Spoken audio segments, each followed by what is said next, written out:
Hey guys, it's Kay, and today I'm here to do a little bit of a tutorial on how to curl your heat-friendly synthetic or your human hair blended heat-friendly synthetic wigs.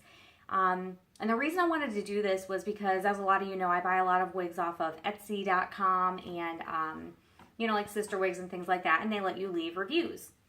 And what I've noticed is a lot of people, especially on Etsy, leaving really bad reviews for some of these wigs saying that, it wasn't as advertised, it's not heat friendly, they can't use heat tools on it, it's, they try to curl it and it ends up straight and whatnot.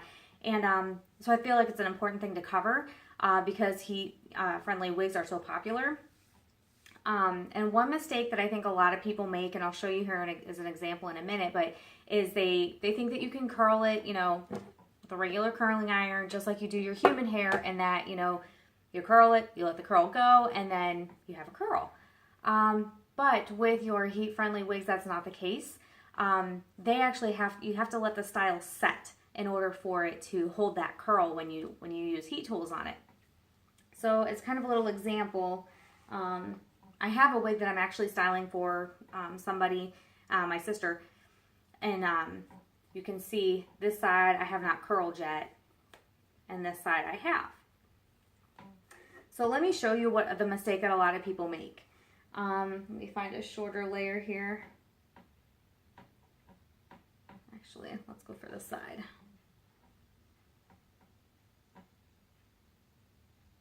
Okay, here we go.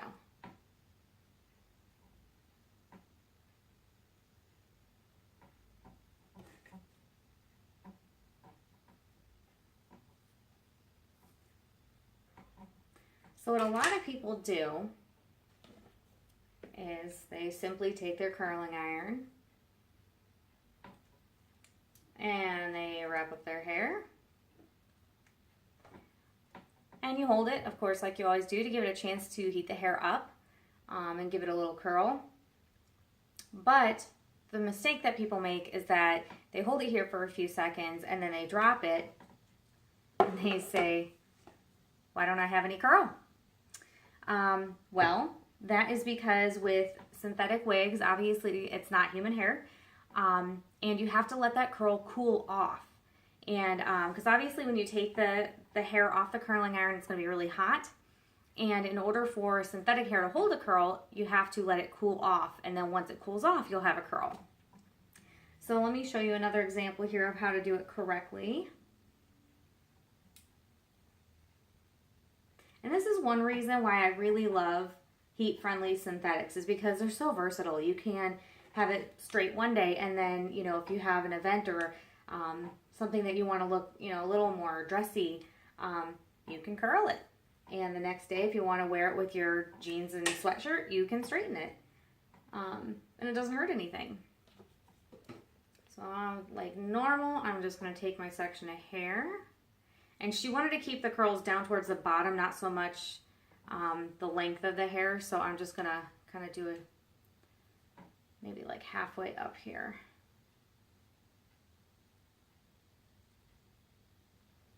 But just like you do with human hair, you're going to hold it here for maybe 5 or 10 seconds. Give the hair a chance to get nice and hot. Most heat-friendly synthetic wigs, you can go up to 350 degrees is about average. I have a Conair Infinity curling iron that I have set on number 10 setting because it doesn't tell me degrees, which is kind of right in the middle. So what I'm going to do, I've held it here for a few seconds. I'm going to flip it upside down. I'm going to keep my hand at the end of the curling iron. And I'm going to gently kind of drop the coil into my hand. And you're going to hold it here for a few seconds, long enough for it to cool off. Sometimes blowing on it helps. If you're in a hurry, you can use your hairdryer on the coldest setting and then just kind of turn the air on low and use that over top of it to help it cool off. Now, the cooler you let the curl get, the tighter the curl will be. So if you're just looking for some waves, you can hold it here until the hair is just warm and then drop it and you'll have kind of a loose curl or a nice wave. If you want a tighter curl, hold it until the hair is completely cool, which it's already almost completely cool. Sometimes kind of playing with it like this, just picking it up and dropping it, that helps it cool off. But you don't want to release that coil. You want to keep the hair in the coil.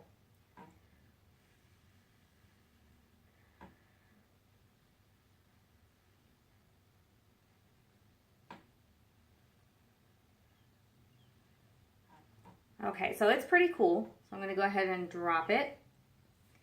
And you will see I got a nice tight curl down at the bottom. So let's try another one here. Now, I don't unfortunately have any stats on this wig that I'm working on right now because I didn't buy it. I'm not sure what website it came off of. I don't know what brand it is. I don't know, what the name of it might be. I can tell you that it was kind of a mess when my sister gave it to me, so I did trim a little bit off of the length because the ends were kind of rough, and just on her, I think a really long wig just doesn't suit her frame. So I trimmed it up just a little bit. It's still obviously very long hair,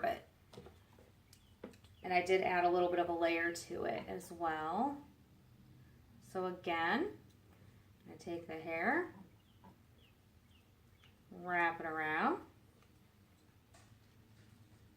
You want to make sure too you don't have too much hair on the iron, because if you have too much hair, it makes it a lot harder for the curling iron to heat up all of the hair that's on there. So I took maybe kind of a thin but like 2-inch section here of hair, and that's how I'm going through and curling this. And again, she only wanted the ends curled, so I'm only holding the curling iron about halfway up the length of the hair.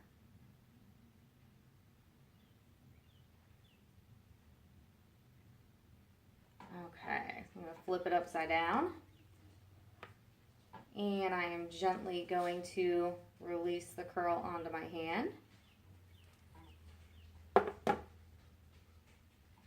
We're going to hold it here for a minute. Now, I would say most of my hair, like my wigs and things like that I own, are heat safe because I like to be able to go back and forth and back and forth. But I do have, like I just recently got the John Renault Top Secret topper that's not heat safe. And I'm a little bit bummed about that because my natural hair is curly. And I'd like to be able to wear a topper on days that it rains, because obviously anybody who's had naturally curly hair knows if it rains, that humidity is really going to frizz you out. And your curls are definitely going to shine even if you straighten your hair that day. So unfortunately, I'm kind of stuck with only being able to wear my topper on days where it's sunny and not humid or not raining.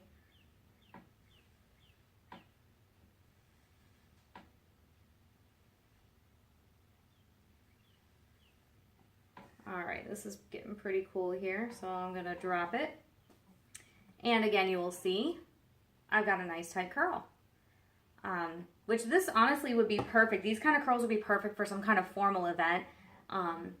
Because look how perfect they are. They're so nice and, dressy looking and elegant. Now I can run my fingers through them, and obviously that's going to loosen them up a bit. And then if you comb them, they'll loosen up even more. But this is kind of what I've gotten so far. And I have loosened up a lot of these curls as well, so they're not all going to be really tight like the ones I just did. And then that's what I still have yet to do. But I hope this tutorial helped you. I do use, and I just recently got it, this very wide tooth comb. And I got this on mostly for my higher end wigs, your John Renaults and all that, because those do seem to frizz a lot. I'm actually going to do a second video here in just a moment on my John Renault Heidi. I've already done a review on it, but I'm going to give some more information and things like that on styling. So stay tuned. If you haven't already, go ahead and give this video a like and hit that subscribe button, and I will see you next time.